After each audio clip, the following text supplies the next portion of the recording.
ఆత్మలు కలిసేటువంటి ఒక అద్భుతమైనటువంటి సంబంధం మా ఇద్దరి మధ్య ఉంది కాబట్టి మనం చెప్తున్నాం.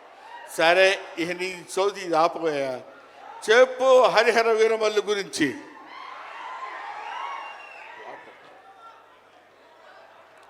హరిహర వీరమల్లు ఇందాక తమ్ముడు భరణి చెప్పినట్టు శివుడు ఒక్కడొస్తేనే శివతాండవం చేస్తే 14 లోకాలు దద్దరిల్లిపోతాయని చెప్తారు. అవునా?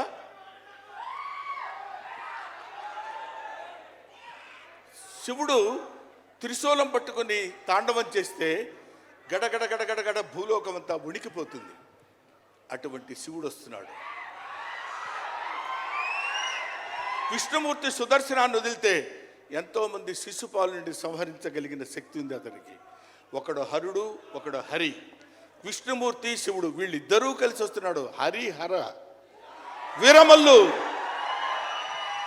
వీరమల్లు పేరుతో వచ్చినటువంటి హరిహర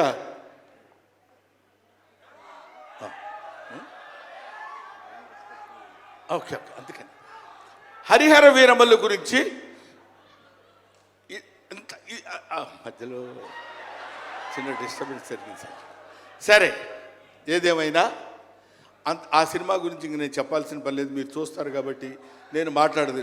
ఎందుకంటే పవన్ కళ్యాణ్ గారి గురించి ఆవిష్కరించి ఆయన గురించి 2 ముక్కలు చెప్పాలని.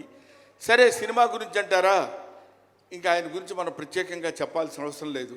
ఆయన అలా కొట్టుకుంటూ ఇంకా రచ్చ రచ్చ రచ్చ రచ్చ కింద ఉంటుంది.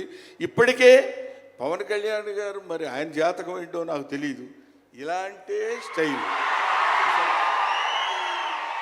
అప్పుడెప్పుడో ప్యాంటు మీద ప్యాంట్ వేసుకుంటే స్టైలు. ఆయన కారణ జన్ముడు కాబట్టి ఇంకా నన్ను అనవసరంగా వెనకాల జుట్టు పట్టుకొని లాక్కి వెళ్ళిపోయేటట్టుంది సుమ మా అమ్మాయి. కాబట్టి I wish you all the best. ఎప్పటికైనా మీ ఒళ్ళో తలపెట్టుకుని ఎక్కెక్కి ఏడవాలని పవన్ కళ్యాణ్ గారు. Thank you very much. మిమ్మల్ని ఇద్దరిని చూస్తే మాకు స్వామి నదికి పోలేదా సీన్ గుర్తొస్తుంది. Thank you so much Brahmanandam గారు. మనకి టైం రెస్ట్రిక్షన్స్ ఉన్నాయి కాబట్టి ఆ టైంలో క్రమశిక్షణ పాలించాలనేదే మా కోరిక.